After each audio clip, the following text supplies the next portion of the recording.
नमस्कार, आप देख रहे हैं प्राइम टीवी और मैं हूं आपके साथ प्रिया तिवारी। शुरुआत करते हैं बुलेटिन की। कोरोना वायरस महामारी के कारण देश में ऑक्सीजन के लिए हाहाकार मचा हुआ है। ऑक्सीजन के अभाव में अस्पतालों में मरीजों के दम तोड़ने की खबरें लगातार सामने आ रही हैं। देश के सबसे अधिक जनसंख्या वाले राज्य उत्तर प्रदेश की स्थिति खराब है। राजधानी लखनऊ ऑक्सीजन संकट का सामना कर रहा है। लखनऊ में ऑक्सीजन के लिए प्लांटों पर भारी भीड़ है। ऑक्सीजन के लिए कई कई घंटे लोगों को प्लांट के बाहर इंतजार करना पड़ रहा है। अस्पताल कर्मियों और एम्बुलेंस कर्मियों को भी ऑक्सीजन के लिए भारी समस्याओं का सामना करना पड़ रहा है।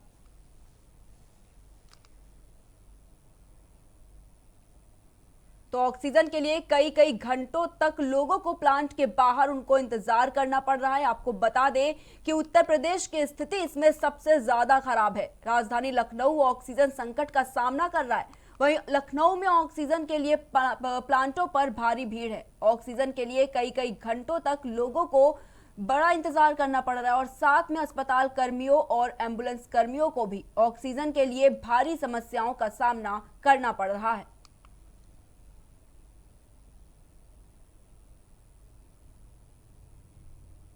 यूपी के ADG law and order Prashant Kumar का कोरोना को लेकर बयान सामने आया है। कोरोना वैश्विक महामारी के रोकथाम के लिए वीकेंड कर्फ्यू लगाया गया है, जो रात 8 बजे से सोमवार सुबह तक रहेगा। सामान्य गाड़ियों और अन्य गतिविधियों पर रोक रहेगी। इंसेलियंस कमोडिटी गाड़ियां चलेगी। कल स्वास्थ्य विभाग द्वारा वैक्सीनेशन का कार्य भी किया जा सकता है। आपको बता दें कि संक्रमण की चेन ब्रेक करने के लिए ये कर्फ्यू लगाया गया है। पुलिस और जिला प्रशासन की टीम इसका सख्ती से अनुपालन कराएगी। प्रदेश में 865 कंटेनमेंट जोन है। वहीं 50,000 लाउड स्पीकर मोबाइल वैन के जरिए लोगों को कोरोना को लेकर जागरूक भी किया जा रहा है। कर्फ्यू और कोविड नियमों को तोड़ने पर सख्त कार्रवाई के निर्देश भी दिए गए हैं। वहीं ऑक्सीजन और रेमडेसिविर की कालाबाजारी पर बड़ी कार्रवाई की गई है, जिसमें 29 लोगों को गिरफ्तार किया गया है और साथ ही 668 remdesivir injection, 165 oxygen cylinder, 9 lakh से अधिक की नकदी बरामद की गई है। वहीं आरोपियों के खिलाफ एनएसए और गैंगस्टर में कार्रवाई की जा रही है। और क्या कुछ कहा है प्रशांत कुमार ने, आइए जानते हैं। कोरोना वैश्विक महामारी के रोकथाम के लिए जो वीकेंड कर्फ्यू लगाया गया है वो आज रात्रि 8 बजे से लगाया जाएगा और वह सोमवार की सुबह तक लागू रहेगा। इस दौरान सामान्य गाड़ियां इत्यादि चलने पर प्रतिबंध है, लेकिन इस दौरान जो एसेंशियल कमोडिटी की गाड़ियां हैं वो चलेंगी तथा कल के दिन वैक्सीनेशन का कार्य भी पूर्ण रूप से कराया जाएगा। जो टीकाकरण का कार्य स्वास्थ्य विभाग के द्वारा कराया जाएगा वो इसके द्वारा कवर नहीं है। इस संक्रमण के चेन को रोकने के लिए ही ये वीकेंड कर्फ्यू लगाया गया है और जो कंटेनमेंट जोन प्रशासन एवं पुलिस के द्वारा बनाए गए हैं उसमें इसका सख्ती से अनुपालन कराया जाएगा। लगभग 86,500 पूरे प्रदेश में कंटेनमेंट जोन हैं, जिसमें लगभग 50,000 लाउड हेलर और मोबाइल लाउड स्पीकरों के माध्यम से कोरोना के बारे में लोगों को अवगत कराया जा रहा है और मास्क पहनने के लिए, सोशल डिस्टेंसिंग बनाए रखने के लिए उत्प्रेरित किया जा रहा है। ऐसे लोग जो कि उस चेतावनी के बावजूद भी इन चीज़ों का अनुपालन नहीं करेंगे, उनके विरुद्ध हम लोग कार्रवाई भी करेंगे। इसके साथ साथ जो कोरोना से संबंधित औषधियाँ हैं या ऑक्सीजन है, इस पे भी पूरे प्रदेश में ऐसे व्यक्ति जो कि इन चीज़ों की कालाबाजारी में लिप्त हैं, क्रैकडाउन किया जा रहा है और ऐसे व्यक्तियों पे गैंगस्टर एक्ट तथा रासुका के तहत भी कार्रवाई। वहीं रायबरेली में कोरोना का कोहराम जारी है। जिले में कोरोना से होने वाली मौतों का आंकड़ा थमने का नाम नहीं ले रहा है। बीते 24 घंटों में 461 नए कोरोना संक्रमित मरीज मिले, तो वहीं 5 लोगों ने इस जानलेवा वायरस के कारण दम तोड़ दिया। 24 घंटे में 2,400 लोगों की जांच की गई, जिसमें से 461 लोग की कोरोना रिपोर्ट पॉजिटिव आई है। जिले में एक्टिव मरीजों की संख्या 3,962 हो चुकी है। तो लगातार रायबरेली में भी कोरोना का कहर जारी है। आपको बता दें कि कोविड मरीजों का आंकड़ा लगातार बढ़ता जा रहा है। बीते 24 घंटे में 461 नए कोरोना संक्रमित मरीज मिले, तो वहीं 5 लोगों ने इस जानलेवा वायरस के कारण दम तोड़ दिया। आपको बता दें कि 24 घंटे में 2400 लोगों की जांच कराई गई, जिसमें से 461 लोग कोरोना पॉजिटिव पाए गए। वहीं जिले में एक्टिव मरीजों की संख्या अब 3962 हो गई है।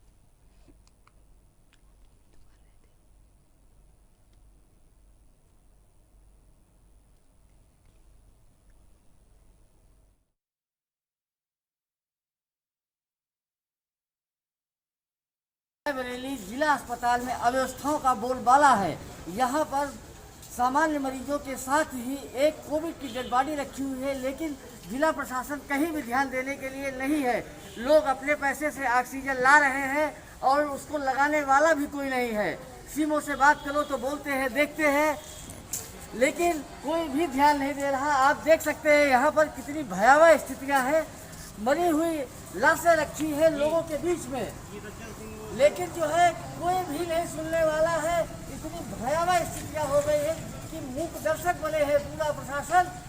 अत्याचार की एक सीमा होती है, हद होती है। कैमरामैन रविंद्र के साथ लखनऊ में पीजीआई थाना क्षेत्र के उतरेठिया स्थित आशीपाली क्लिनिक का एक मामला सामने आया है, जहां मरीज की मौत के बाद परिजनों ने हॉस्पिटल कर्मचारियों को जमकर पीटा। पूरी घटना हॉस्पिटल में लगे सीसीटीवी कैमरे में कैद हो गई। आपको बता दें कि बीते 6 दिनों से मरीज को इसी क्लिनिक में भर्ती कराया गया था और उसकी मौत के बाद परिजनों ने पहले तो जमकर अस्पताल में हंगामा किया, उसके बाद तोड़फोड़ करते हुए अस्पताल कर्मचारियों को बुरी तरह से दौड़ा कर पीटा। अस्पताल संचालक डॉक्टर एसपी शुक्ला द्वारा पीजीआई थाने में इस मामले की सूचना दी गई, जिसके बाद पुलिस ने मारपीट और तोड़फोड़ करने वालों के खिलाफ मुकदमा दर्ज कर कार्रवाई शुरू कर दी है।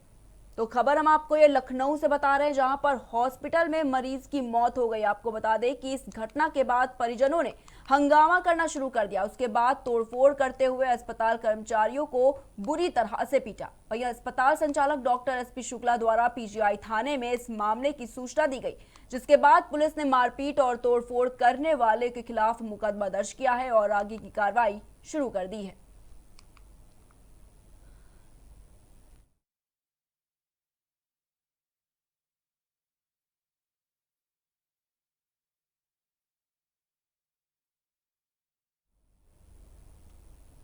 कोरोना वायरस की दूसरी लहर के संक्रमण से उत्तर प्रदेश के सरकारी के साथ प्राइवेट अस्पतालों में भी ऑक्सीजन के लिए हाहाकार मचा हुआ है। ऑक्सीजन की कमी को दूर करने के लिए राज्य सरकार ने आपात तैयारी के तहत ऑक्सीजन एक्सप्रेस चलाई है। इसी क्रम में बोकारो के स्टील प्लांट से पहली खेप लेकर ऑक्सीजन एक्सप्रेस लखनऊ पहुंच गई है। 3 टैंकरों में 60,000 लीटर लिक्विड ऑक्सीजन आई है।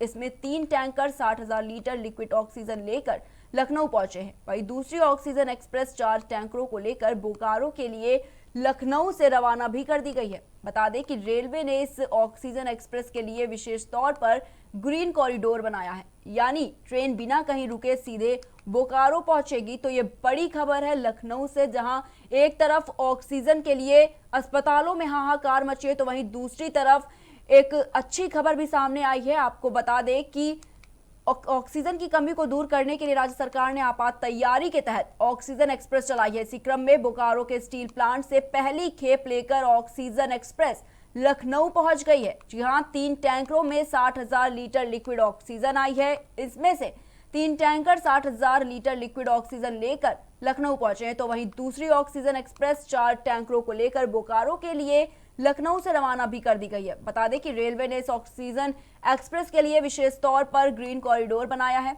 यानी ट्रेन बिना कहीं रुके सीधे बोकारो पहुंचेगी।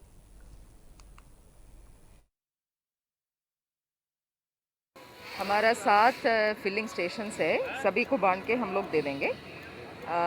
उसमें वैसे तो अभी ज़्यादा क्राइसिस नहीं है, बट फिर भी इसके आने से बहुत फ़ायदा होगा। तो हमारे सरकारी और निजी क्षेत्र के जो कोविड अस्पताल हैं और उसके बाद जो नॉन कोविड हॉस्पिटल्स है, जहाँ में क्रिटिकल केयर है, मैटरनिटी है, आईसीयू है, उन सबको हम लोग पहले देंगे। और जो आवश्यक ज़रूरतमंद लोग हैं जिसका इलाज के लिए डॉक्टर्स ने रेफ़र किया। खबर आगरा से, जहां पिछले दिनों हुए लॉकडाउन में दूध की दुकान के खुले मिलने पर पुलिस और एक परिवार के बीच हुए विवाद की घटना ने नया मोड़ ले लिया है। आपको बता दें कि पीड़ित परिवार को इंसाफ दिलाने की मांग को लेकर भाजपा जनप्रतिनिधियों के साथ बसपा के पूर्व विधायक और समाज के लोगों ने थाना इल्मउद्दौला पर धरना दिया। इस दौरान पीड़ित परिवार ने चौकी इंचार्ज द्वारा बेरहमी और क्रूरता के साथ 3rd डिग्री के निशाने और शरीर पर दिए गए घाव को भी दिखाया। आपको बता दें कि चौकी इंचार्ज के साथ साथ इस घटना में शामिल आरोपी पुलिसकर्मियों को हटाए जाने की मांग की है। यहां के विधायक राम प्रताप सिंह चौहान ने कहा कि पीड़ित परिवार को न्याय मिलेगा। एसएसपी आगरा से बात हो गई और वो भी पीड़ित परिवार से मिलना चाहते हैं। तो वहीं पूर्व विधायक गुड्डू पंडित ने कहा कि मैं उच्च अधिकारियों से मांग करता हूं कि तत्काल एसपी सिटी के खिलाफ कार्रवाई की जाए, साथ ही दरोगा विनीत राणा को निलंबित किया जाए और मैं लोगों से ये अपील करता हूं कि इस परिवार को न्याय दिलाने के लिए सभी लोग एक हो जाएं और मैं भी परिवार को न्याय दिलाने में आपके साथ हूं।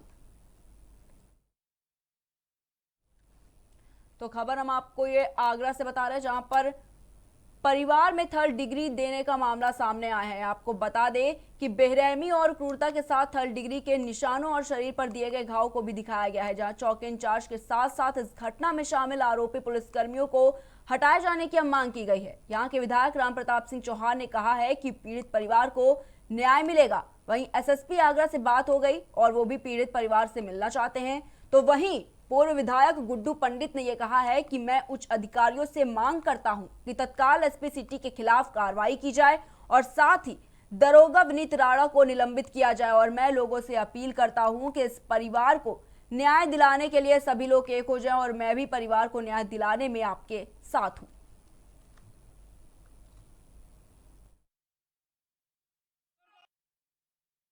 लास्ट में कुछ नहीं, ये हमारी दुकान खुली थी तो मैं दुकान पे बैठा था तो सामने वाली दुकान को बंद करवाने आए थे। मतलब हम सबकी दुकान बंद करवा रहे थे, सामने वाली दुकान को बंद करवा रहे थे। उससे पहले ही मैंने देख लिया कि गाड़ी आ गई पुलिस की, तो मैं दुकान चाबी लेके बाहर आ गया। तो मैंने बोला ठीक है मैं बंद कर रहा हूँ, मेरे को दुकान भी बंद करनी नहीं थी उन्होंने। और मेरे को मैंने कि आपकी मैं बात करा देता हूँ, तो बोले कि मेरे गाल पर थप्पड़ मार दिया उन्होंने। तो मैंने बस यही बोला कि मैंने कि आपने मेरे दीवान जी मेरे गाल पर थप्पड़ क्यों मारा। वो मेरे को ऐसे ही लेके जा रहे थे, दुकान खुली हुई तो मैंने अंदर आवाज़ दी अपने ताऊ जी को। तो अंदर से सब लोग आए, तो माँ भी आ गई, मेरी माँ आई। तो माँ बोल नहीं पाती है ना सुन पाती है, तो माँ ने उनको पकड़ लिया। मतलब थोड़ा उनको थोड़ा वैसा ही समझो आप के, मतलब उन्होंने हाथापाई नहीं की, मतलब वैसे ही तरफ पकड़ लिया उनको। लेडीज भी आ गई थी और उसके बाद में ये लोग चले गए। उसके बाद में हम लोग घर में बैठ गए। पर उसके बाद में पूरी फोर्स आई है, लेडीज पुलिस भी आई है, सब लोग आए हैं। तो गेट बंद था, गेट खोल दिया। तो गेट खोलते गए हम लेडीजों को मारते हुए और छोटे भाई को मारते हुए, पापा को मारते हुए। हम लोग की बात हुई थी, निश्चित रूप से बहुत ही घृणित काम पुलिस के द्वारा ये हुआ है और जमानत होकर आई है, लेकिन उसके बाद थाने में ले जाके जो पीटा गया है ये बहुत ही घृणित और निंदनीय है।